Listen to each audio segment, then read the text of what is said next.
Chaos that ensued in Union Square. Let's go there now. All right, it's really quick. Chief Maggi, Chief of Department, standing here with me is Chief Kip, Chief of Transit. Earlier today at about 1:30 p.m., the NYPD became aware of a crowd forming in Union Square. It was quickly determined that an influencer was posting on social media about showing up to Union Square and was encouraging all of his followers to come to the park. There were some posts also about giving away some gaming systems. At approximately 3 p.m., the post went viral and thousands of people began to arrive at Union Square. Soon the park and the surrounding streets were overrun with people. They were obstructing both vehicular and pedestrian traffic. The NYPD responded by calling a mobilization in response to the large crowd. As the crowd grew, so did our mobilization. The crowd was swarmed when the influencer finally arrived at the park. Individuals in the park began to commit acts of violence towards the police and the public. There was a construction site within the Union Square Park, and people broke into the park and they began to throw articles that belonged to the construction site: paint cans, bottles, rocks. You had people walking around with shovels, axes, and other tools from the construction trade. And additionally, individuals were also lighting fireworks, and they were throwing them towards the police. They were throwing them towards each other. The influencer, we were able to eventually get him out of the park and remove him for safety reasons. Our officers exercised great restraint despite the aggression that they were met with and the acts of violence they were met with. Ultimately, myself and our leadership team, working in tandem with our department attorneys, did declare this gathering an unlawful assembly. The NYPD offered multiple, and I do mean multiple, opportunities for the crowd to leave. We tried to give them a means of egress for them to exit the park and exit the streets. After numerous warnings and after being assailed, hit with rocks and bottles and other debris, we started to make arrests to clear out the park.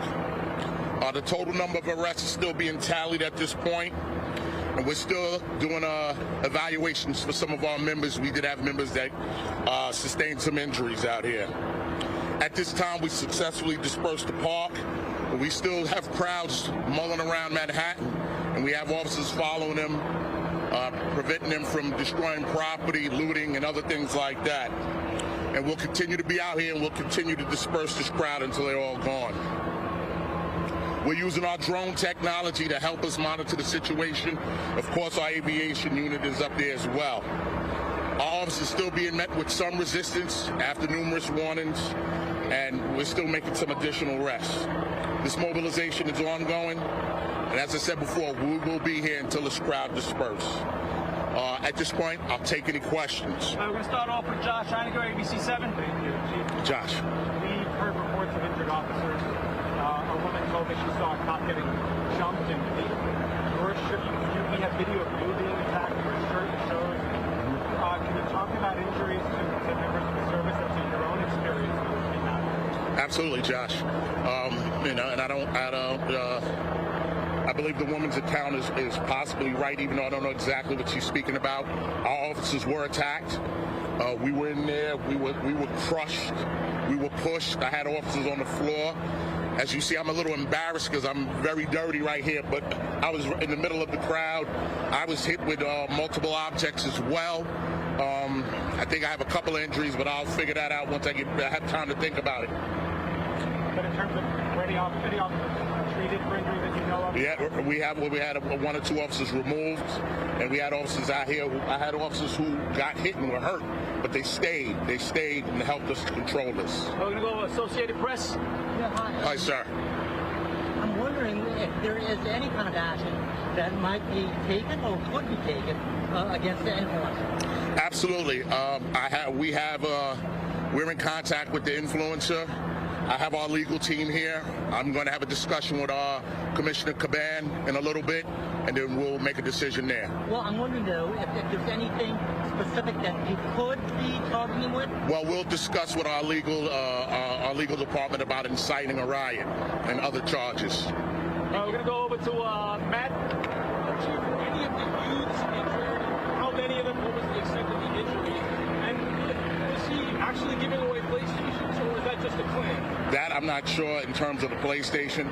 I personally observed young people walking out with their heads bleeding from their heads, bleeding from on their faces. I've seen I personally observed young people having panic attacks, anxiety attacks, asthma attacks. There was multiple, people were suffering out here. It was a lot of people. It was uncontrolled. It took us a while to get it under control, and a lot of young people got hurt. Was that in confrontation with the police, or was that in the riot? No, most of it was within the park. The young people in the park throwing objects at each other. They were dancing. They were doing a whole lot of things, but they were hurting each other as they were doing this. Why were they stealing stuff from the construction site? That I don't have an answer for. Matt, we're going to move on. Mark Morales, CNN. Mark. What's the estimate as to how many people were here, and where is this YouTuber streaming now? What precinct is he? We do have him. I don't know exactly which precinct he's in. We have him. In terms of people, there was thousands of people out here. It wasn't hundreds of people. It was thousands, and mostly young people out here. All right, Dean Moses, AM New York. This is the first time something like this has happened after the giveaway. You guys are really against trying to prevent this in the future? We're going to definitely work on this. This is something we will have an after-action review of in terms of how we responded, how we're monitoring social media, and how we can prevent this in the future. We have encountered things like this before, but it never to this level of dangerousness where young people would not listen to our commands. They were fighting each other, they were hurting each other, and they were turning our attacks on us. We had to defend ourselves, and we had to make arrests. Alfredo Acosta, Telemundo. Approximately, Chief, how many people were arrested today? Quite a few. I don't have an exact answer. We loaded up a city bus. The bus, we had young people attacking the bus, trying to pull people off the bus. We had to send resources there to protect the bus. It was a very dangerous situation. Anthony DiLorenzo, Pix 11. Chief, the question is, how does something like this happen? There's no monitoring at all, anything on, that this massive influence of this country, whether you're supposed to have a permit, whether you didn't have a permit, or was this all on his radar? How does he let it get bigger? Well, this speaks to the power of social media and the danger of social media. We do monitor social media. When I go back later on this evening, I will have an after action to determine exactly what our steps were.